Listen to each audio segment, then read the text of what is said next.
Bonjour Marine Tondelier. Bonjour. Bonjour. Ce n'était pas un fait isolé, c'est une dérive de la société, a déclaré François Bayrou. Hier, Mélanie, 31 ans, une surveillante au collège de Nogent en Haute-Marne, a été poignardée à mort par un élève, Quentin, 14 ans. Un contrôle des sacs des élèves était pourtant en cours, en présence des gendarmes devant l'établissement. Les gendarmes étaient présents. Ça veut dire que rien n'aurait pu empêcher cet homicide ? Déjà, commencer à vous dire que ce qui s'est passé est effroyable. Moi, je pense évidemment à sa famille, à son petit garçon de 4 ans, qu'il va falloir expliquer ce qui s'est passé. Et puis, évidemment, aux gens qui fréquentent cet établissement, et puis à toute la communauté éducative de ce pays, qui, drame après drame, on est seulement 2 mois après l'assassinat de Nantes, ne se sentent plus en sécurité, et on doit les comprendre. Ce qui est saisissant dans ce drame, c'est qu'il n'y a pas d'échappatoire possible. On est obligé de regarder la société en face. Il n'y a pas de bouc émissaire possible. On ne peut pas dire c'est un migrant, c'est à cause des OQTF. On ne peut pas dire c'est parce qu'il n'y a pas de force de l'ordre. Les gendarmes étaient à quelques mètres. On ne peut pas dire mettons des portiques, ça va tout résoudre. J'entends que certains essayent encore de dire ça, mais il y avait un contrôle des sacs ce jour-là, de tous les sacs. C'est même plus que des portiques qui ne détectent pas toutes les armes. J'ai entendu M. Retailleau hier parler des couteaux céramiques qui ne sont pas détectés par les portiques. Là, c'était un contrôle de tous les sacs. Et puis, on ne peut pas dire que c'est la justice qui est laxiste, etc., puisque cet enfant n'avait jamais été connu des services de police ou de justice. Il avait été exclu de son établissement, mais pas plus. Donc, à un moment, on est obligé, avec ce qui s'est passé hier, à regarder en face la santé mentale des jeunes qui se dégradent dans ce pays. Le chiffre est saisissant. De 2017 à 2021, on est passé de 1,7 à 20,8 de prévalence d'épisodes dépressifs chez les jeunes, c'est-à-dire plus 77% en 4 ans. Et donc, je veux bien qu'on mette tous les portiques du monde, tous les gendarmes du monde, le système le plus répressif possible, qu'on enlève les allocations aux parents. C'est de ça dont on parle souvent quand on parle de la délinquance des mineurs. On va entrer dans le détail des réponses qui sont apportées aujourd'hui. Aujourd'hui, on est obligé de se dire que c'est un problème sociétal qui ne pourra pas être résolu par des portiques et plus de forces de sécurité. L'enquête est en cours, Marine Tondelier. L'auteur des faits est toujours en garde à vue. Mais comment vous expliquez cette contagion d'armes blanches chez les ados ? D'où ça peut venir ? Il semble qu'il y ait un effet de mode.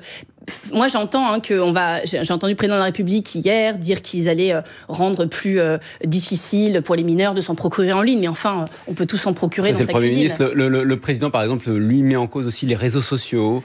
Oui, mais bien sûr que tout ça fait partie du problème. Mais je vais vous dire, les réseaux sociaux, les gens, ils y ont accès sur les portables de leurs parents. Les couteaux, on y a accès dans sa cuisine. Des couteaux de cuisine, c'est aussi une arme mortelle. Il suffit pas d'avoir acheté une arme classifiée comme arme sur Internet. Donc, vous voyez, si on ne fait que des mesures comme ça de répression ou de contrôle sans prendre du tout en compte l'état de notre société, et je dois vous dire, l'état du débat politique et public contribue aussi de ce fait que tout part à volo, tout le monde dit n'importe quoi. Parce que là, la droite et l'extrême droite, depuis hier, ils parlent de laxisme, de perte d'autorité, et c'est ce qui conduit pour eux à cette ultra-violence dans les établissements scolaires. Mais comme ils ont qu'un marteau comme outil, ils tapent toujours sur le même clou. On a compris, mais à un moment, plus ils tapent sur ce clou, plus ils développent cet argumentaire. Ils sont au pouvoir, ils prennent des mesures en fonction de cette idéologie. Ça ne fait que s'empirer. Mais la question qui se pose aux personnalités politiques, est-ce qu'il y a une réponse immédiate à ce type de drame ? Est-ce qu'on peut se dire calmement que ce qui est entrepris par les Darmanin, Retailleau, Dupond-Moretti, je ne sais pas qui, depuis des années, ne marche pas ? Est-ce qu'on peut se le dire calmement ? Est-ce qu'on peut se dire qu'il faut peut-être aller regarder ailleurs ? Ça ne veut pas dire qu'il faut plus de police, plus de justice. Évidemment que ces sujets-là doivent être travaillés avec beaucoup de sérieux. Pas avec émotion, pas avec idéologie, avec beaucoup de sérieux. Mais si on ne regarde que de ce côté-là, on rate la partie immergée. Mais il peut y avoir les deux. Quand vous entendez hier la santé mentale des jeunes. Je dois vous dire quand même que l'éducation nationale est l'un des principaux déserts médicaux de ce pays.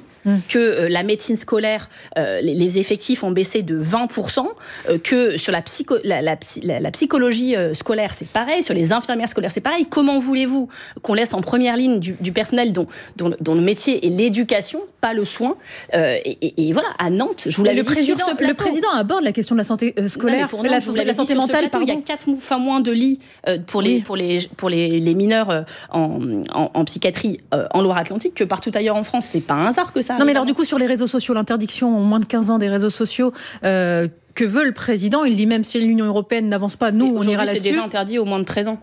Et la moyenne j'ai vu hier qu'en moyenne, on arrivait sur ces réseaux à 8 ans, à 8 ans et demi. Pardon, donc mais c'est on n'arrive pas bien à voir, parce que vous dressez un constat qui est d'ailleurs dressé pour le coup par la quasi-totalité de la classe politique. Il y a un problème de santé mentale, mais on ne voit pas précisément à quel type de mesures vous préconisez. Les choses sont claires. Déjà, je pense que la classe politique doit monter d'exemple. Parce qu'on parle de la brutalisation, j'entends certains dire barbare, ensauvagement, mais ils regardent les politiques quand même, comment ils débattent entre eux, quels mots ils utilisent, comment ils utilisent les réseaux sociaux, comment ils utilisent les plateaux télé. C'est extrêmement choquant. Et je pense que la classe politique participe à la brutalisation de ce monde, en normalisant le fait que on peut se parler mal, on peut se mettre des... C'est comme ça la politique. Ça, c'est la première chose, l'exemplarité de la classe politique. L'extrême droite n'a pas d'ailleurs le monopole de ce type de comportement. Mais non, politique. mais le système politique et médiatique est devenu comme ça, on va se le dire. La deuxième chose, c'est que la santé mentale, c'est pas juste dire c'est important, c'est des moyens.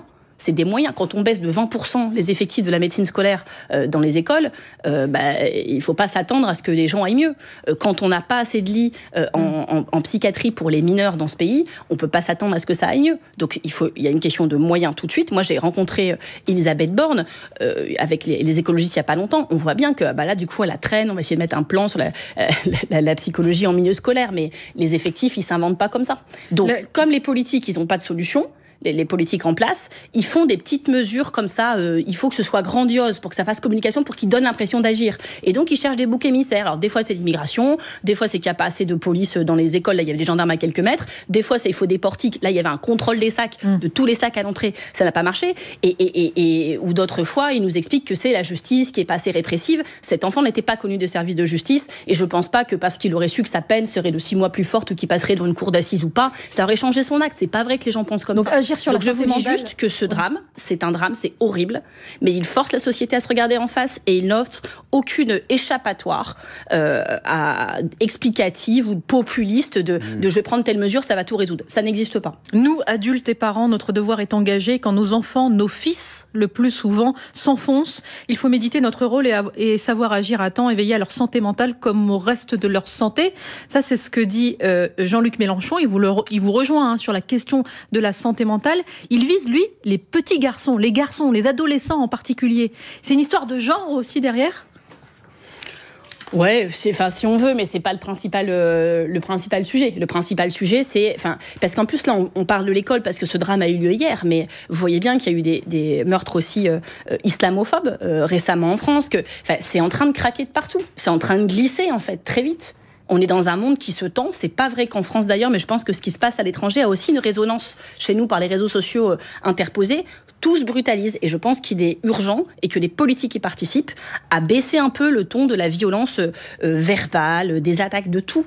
Alors, parce que c'est une fuite en avant. Plus de moyens pour la psychologie, la santé mentale à l'école, la violence à l'école, parce qu'effectivement, les établissements scolaires doivent être des sanctuaires pour protéger les enfants et cette violence. Et la communauté enseignante. Voilà, cette violence à l'école, au collège, elle est hyper bien montrée dans une mini-série qui s'appelle Adolescence, diffusée sur Netflix en ce moment. On y voit le déni du garçon violent, les failles aussi de l'aide psychologique dans les établissements scolaires dont vous parliez, et le désarroi des parents face aux réseaux sociaux. Tu crois que c'est possible qu'on parle un petit peu de ton père ? J'ai rien fait, je suis innocent. Toi aussi, Eddie, t'es un père génial. Il n'est pas déclaré coupable, il est juste accusé.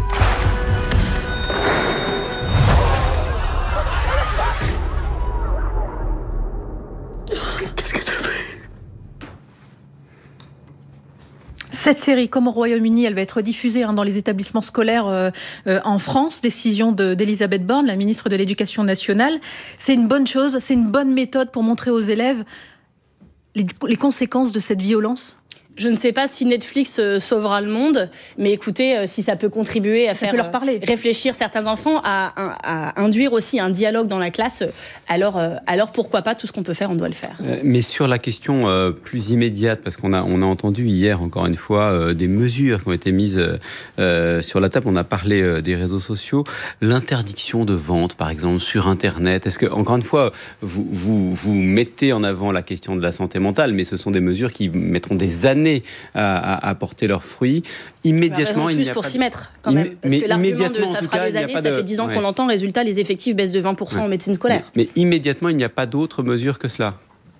Si, il faut un choc. Il faut qu'on ait un discours plus rassurant. Enfin, quand les jeunes sont en état dépressif comme ça, il faut aussi se rendre compte de dans quel monde ils vivent en fait. C'est quoi les perspectives qu'on leur donne? Comment vous voulez qu'un jeune aujourd'hui aille bien? Vous les ouvrez les réseaux sociaux, vous voyez ce qu'on y trouve toute la journée, vous les regardez les actualités, vous voyez quel avenir on leur propose. Il y a quand même plus beaucoup de lumière au bout du tunnel. C'est-à-dire c'est pas c'est une mauvaise passe, ça va aller mieux. Enfin, il y a aucune raison de penser que ça va aller mieux. Et donc oui, il y a un état dépressif dans la jeunesse et nous politiques, on doit s'occuper de mettre aussi de la lumière au bout du tunnel. Et aujourd'hui, excusez-moi, j'en vois pas beaucoup. Quand M. Barnier prend la parole dans son discours de politique générale, je ne suis pas sûre que tous les enfants de ce pays aient regardé, et en tout cas pas jusqu'au bout.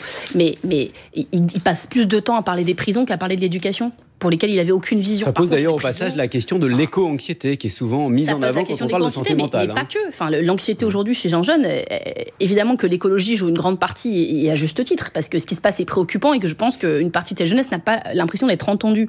Mais les politiques qui nous gouvernent, ils ont quoi à proposer aux jeunes? Des places de prison?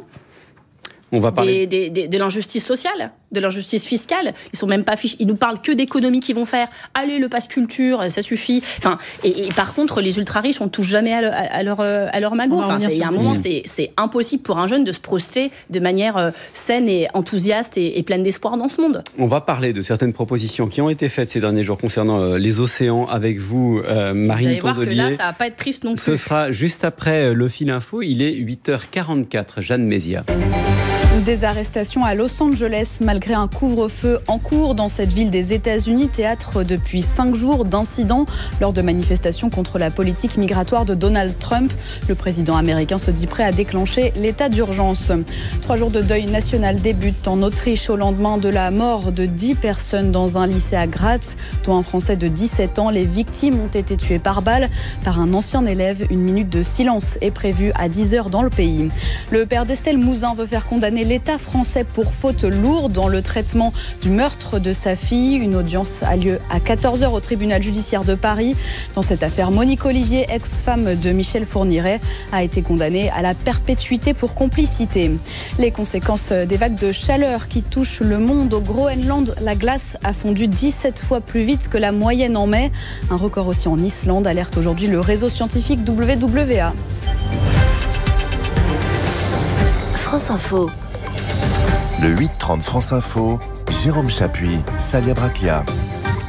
Et toujours avec la secrétaire nationale des écologistes, Marine Tondelier. Je crois que vous revenez de Nice, où se tient en ce moment la 3e conférence des Nations Unies sur l'océan, qui se poursuit jusqu'au 13 juin en France, à Nice. C'est important d'abord que ça se passe chez nous, ici en France. C'est ce qui est important, c'est ce qu'il en sort des choses ou pas. Alors précisément, il en sort de ce que vous avez vu, vous?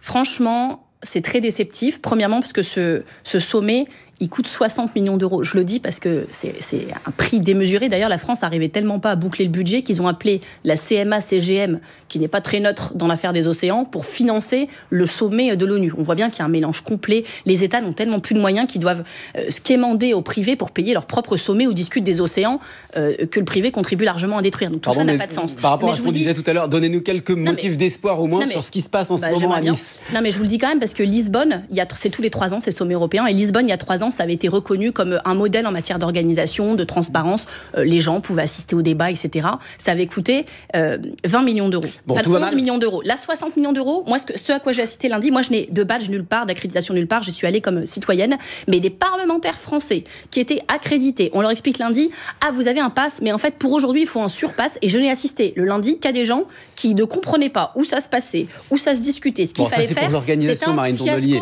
Marine Tondelier, ça, c'est pour l'organisation, mais...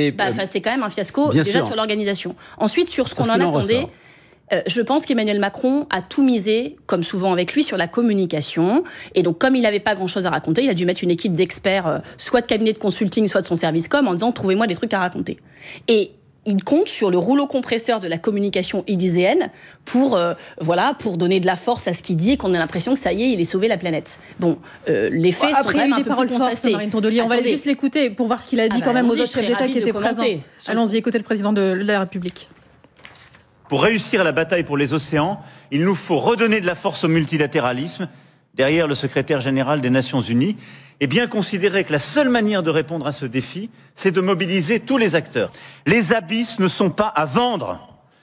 Et Pas plus que le Groenland n'est à prendre.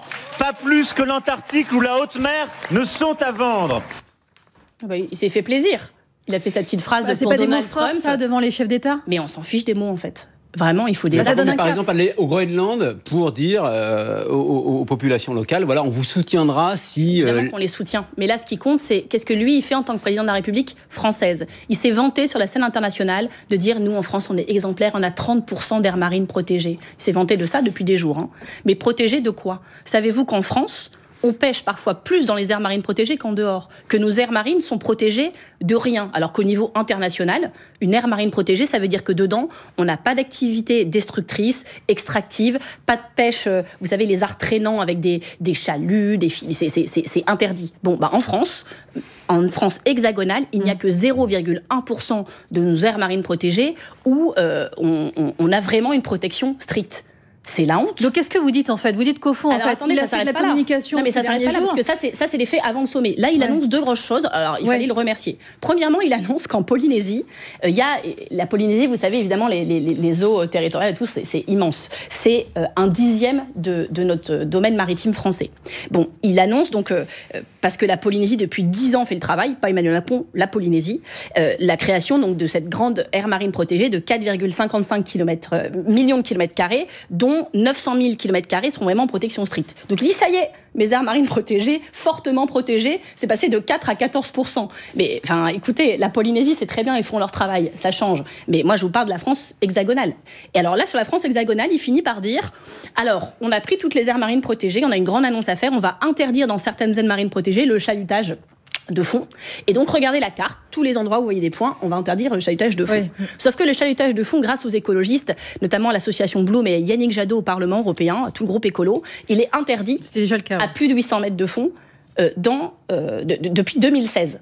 Et donc, quand on regarde la carte, tous les endroits où Macron annonce que ça y est, il n'y aura plus de chalutage de fond, c'est des endroits où il y en a déjà. Mais est-ce que c'est un sommet pour rien? Non, mais franchement, est-ce que ce matin vous dites c'est un sommet pour rien? Parce que on l'a entendu parler de multilatéralisme et justement le président de la République a fait beaucoup de lobbying pour que le traité sur la protection de la haute mer soit ratifié par le plus grand nombre de pays. Là, il en faut 60 pour qu'il soit appliqué.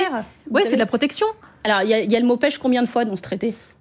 Une fois. C'est un traité qui est négocié depuis des décennies, qui a fini par être validé en 2023. C'est aussi la protection des fonds marins. Et vous savez, quand on a un Donald Trump qui veut justement, je vous assure, allez le lire, puiser dans ces fonds-là. Il est très déceptif parce que tout le temps où ça a traîné, les lobbies ont pu faire beaucoup de choses pour amoindrir la portée de ce texte qui va concerner très peu de sujets finalement. Alors c'est mieux que rien, mais franchement, c'est pas ce que Emmanuel Macron a dit. C'est pas vrai. Il faut pas dire aux gens, les océans, c'est 2/3 de la surface du globe. C'est l'équivalent d'un camion poubelle de plastique par minute qu'on y rejette. C'est le premier puits de carbone au monde, c'est-à-dire que ça emmagasine 1/4 de toutes les émissions de CO2 qu'on peut tous produire. Et cet océan est en train de crever. Premier motif, la surpêche. Emmanuel Macron nous dit il n'y a pas de pêche industrielle en France, on n'est pas du tout responsable. Il n'y a que 3% de bateaux. Ah bah oui, ce qu'il vous dit pas, c'est que les 3% de bateaux, ils font 50% des prises. Donc c'est la moitié en fait de notre volume de pêche. Moi j'ai vu des pêcheurs pleurer. J'ai vu des pêcheurs pleurer. Un pêcheur à Boulogne qui nous explique que à la radio il a entendu un super, vous savez, chalutier de plus de 80 mètres se vanter en 20 minutes d'avoir pêché ce que lui pêche en 15 ans. Ça veut dire qu'il faut les interdire. Alors nous, les écologistes, comme on ne compte pas que sur Macron et les sommets internationaux, on a jeudi à l'Assemblée nationale la niche écolo, c'est nous qui choisissons l'ordre du jour, une fois par an, jeudi demain. Et Mathilde Ollivier, sénatrice des Français de l'étranger, mais qui est originaire de Bretagne, portera une proposition de loi pour interdire déjà les chalutiers de plus de 25 mètres dans nos eaux, dans la zone côtière, le long de nos côtes. Ça déjà, première chose. Et que des bateaux soient français ou pas, hein, c'est comme ça. Si au moins on pouvait faire ça, et j'ai vu qu'Emmanuel Macron en parlait un petit peu dans ce sommet, donc peut-être que les sénateurs macronistes vont faire preuve d'un peu de courage et voter cette proposition-là. Ce qu'on propose aussi, c'est que dans les 30% d'aires marines protégées, il y en ait au moins 10% qui soient protégés de manière stricte, qu'on n'y pêche plus. C'est comme ça. Ça paraît hallucinant qu'on puisse encore faire du chalutage dans des aires marines protégées, quoi. Beaucoup d'autres questions à vous poser ce matin, Marine Tondelier, notamment sur les retraites. On est à une semaine des conclusions des discussions sur les retraites dans le cadre de ce conclave. Le MEDEF confirme hier son refus de toucher aux 64 ans. Ce conclave est-il un échec ? Peut-être que ce sera un atout, vu que j'ai vu que l'accord maintenant voulait passer à 66 ans. Donc on compte vraiment sur le MEDEF pour défendre les 64 ans, s'ils ne veulent pas bouger l'âge. Ce concret, On en est là, quand vous même. n'en attendez plus rien? Non, mais ça, c'est les projections du corps. Ma constance et ma cohérence que vous pouvez me reconnaître, c'est que depuis la première minute, je n'en attends rien. Donc, j'ai pas suivi le feuilleton jour par jour. J'attends des choses. Ce que la CFDT, la CGT m'avait dit que peut-être ils pourraient obtenir sur, vous savez, les pénibilités, etc. Ça touche peu de Français, mais c'est celles et ceux qui sont les plus exposés au risque de travail. Donc, ce serait juste, mais ce serait une goutte d'eau dans l'océan, quoi. Moi, après, ce que je vous dis, c'est que dans le débat public, on débat, quand on parle des retraites, de l'âge minimal des départs en retraite, on débat beaucoup de la durée de cotisation, et on débat beaucoup du montant des pensions. Mais jamais on débat du montant des cotisations. Et c'est ça que les écologistes veulent explorer. Et il y a quand même, il faut se dire, le chiffre, hein, on dit que 6,6 milliards d'euros, c'est ça le déficit des retraites en 2025. Et la Cour des comptes dit que jusque 2030, ce sera stable. 6,6 milliards d'euros qu'on cherche. On dit aussi, et ça ce sont des chiffres, la France dépense 14% de sa richesse nationale pour les retraites. Il faudrait dépenser plus si on vous écoute bien. Je vous dis donc 6,6 milliards d'euros pour le déficit des retraites en 2025 qui ne bougera pas jusqu'à 2030. Les exonérations de cotisations sociales, c'est 65 milliards d'euros. Est-ce qu'on n'irait pas chercher par là? Est-ce qu'on n'irait pas ça voudrait dire qu'on dépenserait encore davantage. Je fais des propositions pour une fois. Vous allez dire que je ne propose pas. Dès que j'en fais, vous me coupez. Est-ce qu'on ne pourrait pas se dire qu'on fait une contribution exceptionnelle sur les dividendes? C'est pas le travail le plus compliqué du monde d'être actionnaire. Est-ce qu'on ne se dit pas qu'on augmente la CSG sur les revenus du capital? On doit pouvoir travailler sur les cotisations. Non, mais ce qui est important, c'est quand vous parlez des cotisations, quand on regarde les autres pays européens, ils dépensent un peu moins de la richesse qui est produite, autour de 11-12%, quand nous, on est à 14%. Ça veut dire qu'à vous entendre, sur les retraites. Non, mais ça veut dire qu'à la fin, il faut dépenser plus pour financer les retraites. Non, sur les cotisations, pardon, c'est juste des baisses de salaire.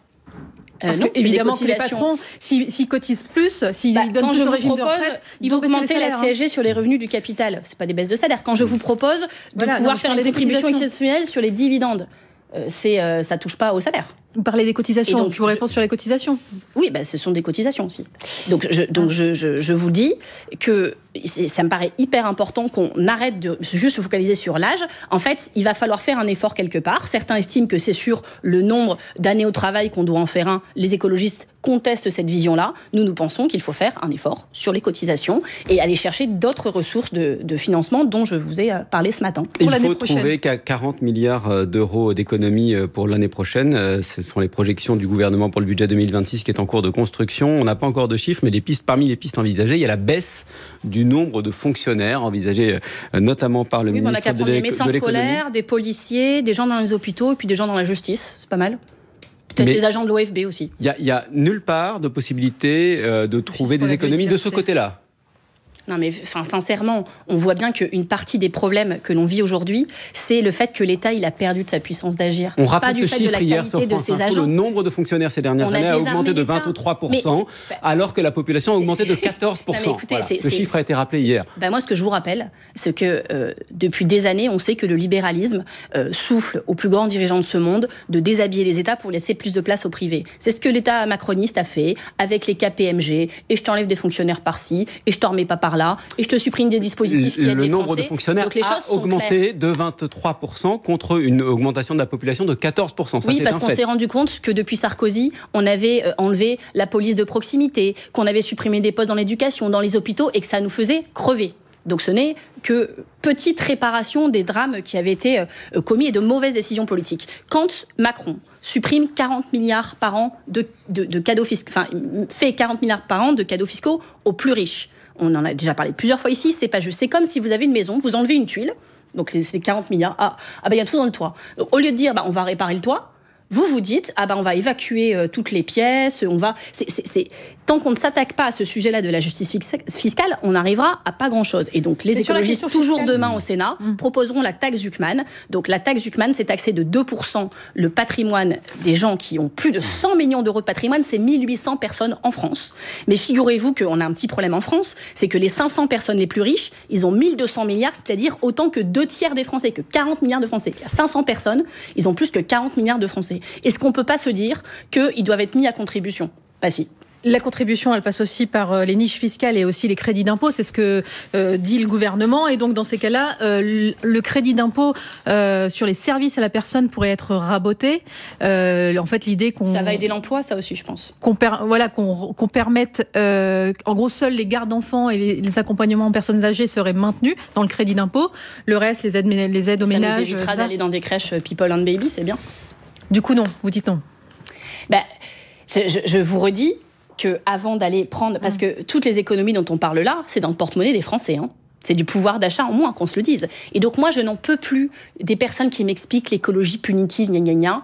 Eux, c'est leurs économies qui sont punitives. Parce que sur quoi ils prennent? Sur le pass culture, pour les jeunes. Ils prennent sur les gens qui vont avoir des emplois à domicile et faire aussi tourner l'économie. Ils vont aller prendre sur MaPrimeRénov'. C'est-à-dire que MaPrimeRénov', quand le budget a été baissé de 50%, donc ça aide à isoler son logement pour arrêter d'engraisser Poutine en lui achetant son gaz et en faisant des économies d'électricité pour soi, ils ont baissé de 50% de budget, puis quand on a râlé les écolos en janvier, ils ont dit « Ah non, mais vous n'avez pas compris, c'est qu'en fait l'aide est vraiment sous-utilisée, donc même si on baisse 50%, il y en aura assez. » Résultat, on est en juillet, ils disent « Ah, mais on doit suspendre en urgence, on n'en a plus. » Ils ont baissé l'aide sur la prime pour changer de voiture, et y compris la surprime ZFE, pour dire après, les ZFE, c'est pas juste les gens ne peuvent pas changer de voiture. Pourquoi ils ne peuvent pas changer de voiture? Parce que les macronistes ont supprimé l'aide qui permettait aux gens de changer de voiture. Et aussi, pas juste d'aller dans les zones ZFE, mais de faire des économies de combustible. Donc à un moment, j'en ai marre de nous faire donner des leçons de punitivité, de je ne sais quoi. Ces gens sont punitifs, ils tapent sur les Français. Et je rappelle un chiffre quand même qui est important.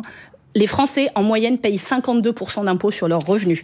Les ultra-riches payent en moyenne 27% d'impôts sur les revenus. C'est ça qui n'est pas juste. C'est qu'ils sont très très riches, ils ont les moyens et l'État les impose moins. Mais qu'ils aillent chercher là, ça paraît logique. J'espère que ça paraît aussi logique à vos téléspectateurs, à qui je souhaite bon courage pour rester de bonne humeur cette semaine.